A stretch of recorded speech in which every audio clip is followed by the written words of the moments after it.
मित्रों, आज हम आपस चर्चा कर रहे हैं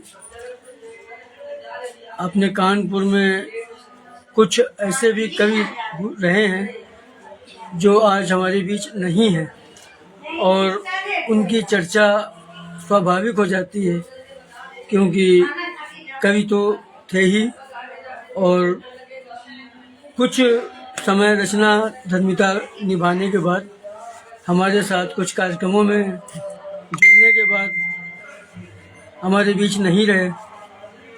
और इस संदर्भ में मैं कहना चाहूँगा कि आज से कुछ वर्ष पहले सन 1990 से 97 के समय में अपने पी रोड में क्षेत्र में एक कवि हुआ करते थे, राजेंद्र प्रसाद शुक्ल सरसिज। उन्होंने एक संस्था, साहित्यिक संस्था सृजनकार साहित्य संगम नाम से शुरू की और तमाम कवियों को अपने से जोड़ा। कविता प्रेमी थे, बहुत नामी तो नहीं हो पाए लेकिन उनके साथ बहुत से कवि जुड़े और मेरी काव्य यात्रा भी वहीं से शुरू हुई। सबसे पहले जिस संस्था से मैं जुड़ा वो वही संस्था थी, सृजनकार साहित्य संगम। इस सृजनकार साहित्य संगम से जुड़ने वाले कुछ कवि ऐसे भी होंगे जिन्हें आप जानते होंगे, कुछ ऐसे भी होंगे जिनका आपने नाम नहीं सुना होगा, तो मैं उनके नाम का जिक्र भी करूंगा। और उनकी एक स्मारिका 1993 में सृजनकार साहित्य संगम की एक स्मारिका भी निकली थी। उसमें उनकी कविताएं भी हैं, उन कवियों की रचनाएं भी हैं, उनका भी जिक्र करूंगा। अगर इस वीडियो में समय नहीं ज़्यादा दे पाया तो अगले एपिसोड में बाकी लोगों की कविताएं पढ़ूंगा। सबसे पहले मैं जिक्र करूंगा सृजनकार साहित्य संगम जो संस्था थी, उसमें जिन कवियों की रचनाएं थी उसके स्मारिका में और जो लोग उस संस्था से जुड़े थे उनके संबंध में। राजेंद्र प्रसाद शुक्ल सरसिज जी, उनका उपनाम था सरसिज, बाराबंकी के रहने वाले थे। विक्टोरिया मिल में उन्होंने कार्य किया था, उनका आजीविका का क्षेत्र था विक्टोरिया मिल। और काव्य के बड़े प्रेमी थे, जो इस स्मारिका के संपादक भी थे और सृजनकार साहित्य संगम संस्था को जिन्होंने शुरू भी किया था। और उस स्मारिका में जो कवि जुड़े थे, जिनकी रचनाएं थी, पहले मैं उनके नाम आप सबको बता देता हूँ कि इस स्मारिका में सरस्वती वंदना पंडित हरि नारायण जी गौड़ हरिजू जी की थी। तत्पश्चात इसमें अन्य कवियों में जिनकी रचनाएं थी उनके नाम क्रमशः गणेश शंकर शुक्ल बंधु जी, कृष्ण कुमार शर्मा नमीश, सुंदर लाल दीक्षित कांत, गणेश गुप्त जी, विनोद त्रिपाठी जी, अर्चना द्विवेदी, ऋषि आनंद, दुर्गा शंकर पांडे, इरशाद कानपुरी, अनिल शुक्ल मधुकर यानी मैं, भारत भूषण गुप्त, वेद भूषण मिश्र वेद, नारायणी शुक्ला, मधु अग्निहोत्री, अमरनाथ शुक्ल, राजेंद्र प्रसाद शुक्ल सरसिज संपादक जी, हरि प्रकाश वाजपेयी अकेला, अब्दुल मन्नान, श्री नारायण अग्निहोत्री प्रतीक, ध्रुवचंद त्रिपाठी और डॉक्टर प्रतीक मिश्रा जी। इन सभी कवि मित्रों की और वरिष्ठ लोगों की रचनाएं इस स्मारिका में उपस्थित हैं, जो अभी मेरे हाथ में है पत्रिका। और इसकी वास्तविक स्थिति तो बहुत अच्छी नहीं है पत्रिका की इस समय, क्योंकि काफ़ी समय बाद मुझे मिली है। मैंने अपने खजाने में ढूंढा, पुस्तकों के खजाने में, तो ये पत्रिका मेरे हाथ में आई। तो आज मुझे लगता है कि मुझे अपनी रचना का वीडियो बनाकर आपके सामने पेश करूं, प्रस्तुत करूं, उससे ज़्यादा ज़रूरी हो जाता है कि मैं आप लोगों के सामने इन कवियों की रचनाएं प्रस्तुत करूं और उस संस्था से संबंधित जानकारी आप तक पहुंचाऊं।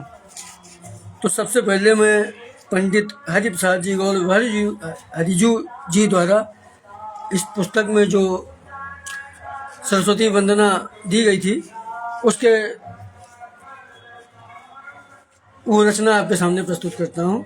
माता सरस्वती को प्रणाम करते हुए। तेरे प्रभाव में ना औरों का प्रभाव होता, तेरा है प्रकाश तो ना तम प्रतिबंध है। तेरे प्रभाव में ना औरों का प्रभाव होता, तेरा है प्रकाश तो न तम प्रतिबंध है। दास हरिजू को और कीना है प्रतीत अम्ब, तेरा है निवास तो मनुष्य सत्य संग है। तेरे बिना लाखों की विभूति किस काम की है, ज्ञान चक्षु रहित समस्त विश्व अंध है। तेरे साथ साथ यदि वित्त का प्रबंध होए, तो फिर बताना क्या है सोने में सुगंध है। तेरे प्रभाव में न औरों का प्रभाव होता, तेरा है प्रकाश तो न तम प्रतिबंध है। दास हरिजू को और कीना है प्रतीत अम्ब, तेरा है निवास तो मनुष्य सत्य संग है। तेरे बिना लाखों की विभूति किस काम की है, ज्ञान चक्षु रहित समस्त विश्व अंध है। तेरे साथ साथ यदि विष्णु का प्रबंध होए, तो फिर बताना क्या है सोने में सुगंध है। तो फिर बताना क्या है सोने में सुगंध है। ये माता सरस्वती की वाणी वंदना जो आदरणीय हरिजू द्वारा रचित थी। और अब मैं आदरणीय गणेश शंकर शुक्ल बंधु जी की रचना आपके सामने प्रस्तुत करता हूँ कि उन्होंने शिव भोला को लेकर जिस छंद की रचना की, उसका एक अंश उन्होंने यहाँ पर दिया था, इस पुस्तक में प्रकाशित है, वो मैं आपके सामने पढ़ रहा हूँ। घर है ना द्वार है ना छोटी सी मड़ैया मिली, घर है ना द्वार है ना छोटी सी मड़ैया मिली, वृद्ध बैल डमरू कमंडलीय टोटी है। घर है न द्वार है न छोटी सी मड़ैया मिली, वृद्ध बैल डमरू कमंडलीय टोटी है। साथ में उमा है दो सुत है अभी बारे बारे, खेती है न बारी मांगी भिक्षा चले रोटी है।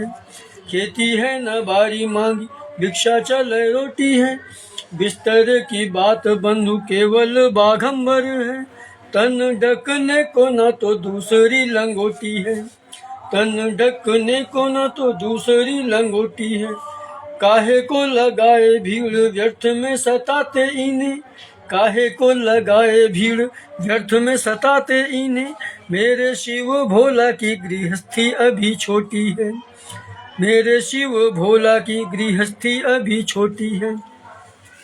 और दूसरा छंद देखें इसी में। पतली गृहस्थी खाने वाले अनेक व्यक्ति, पतली गृहस्थी खाने वाले अनेक व्यक्ति, अतिरिक्त भिक्षा न कोई अन्य साधन है। करते निवास जहाँ होता कुछ न उत्पन्न, शैल सिंगों पे हेम नीचे सघन बन है। पतली गृहस्थी खाने वाले अनेक व्यक्ति, अतिरिक्त भिक्षा न कोई अन्य साधन है। करते निवास जहाँ होता न कुछ उत्पन्न, शैल सिंगों पर हिम नीचे सघन वन है।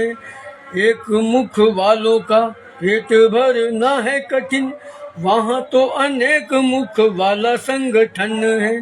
शंभु पंचानन उनके पुत्र हैं शरणानन, शंभु पंचानन उनके पुत्र हैं शरणानन। लंबोदर गजानन चेला दशानन है। और देखता हूँ फिर भी है मंगतों की भीड़ लगी, एक नहीं लाखों यहाँ दौड़े चले आते हैं। देखता हूँ फिर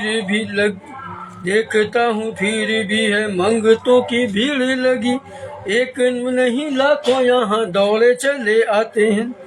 आदि व्याधि पीड़ित सताए चमकाए हुए, आदि व्याधि पीड़ित सताए चमकाए हुए, रोते हुए आते और गाते हुए जाते हैं। आदि व्याधि पीड़ित सताए चमकाए हुए, रोते हुए आते और गाते हुए जाते हैं। योगी सन्यासी साधु संत बंधु तापस ऋषि नाम इनका लेवे अपार शांति पाते हैं। नाम इनका लेवे अपार शांति पाते हैं। कौन सी विभूति भूति भावन के पास ऐसी, कौन सी विभूति भूति भावन के पास ऐसी, बड़े बड़े देवता भी मस्तक नवाते हैं। बड़े बड़े देवता भी मस्तक नवाते हैं। आज इतना ही। इसके आगे अन्य कवियों की रचनाएं आपके सामने शीघ्र ही प्रस्तुत करूंगा। नमस्कार।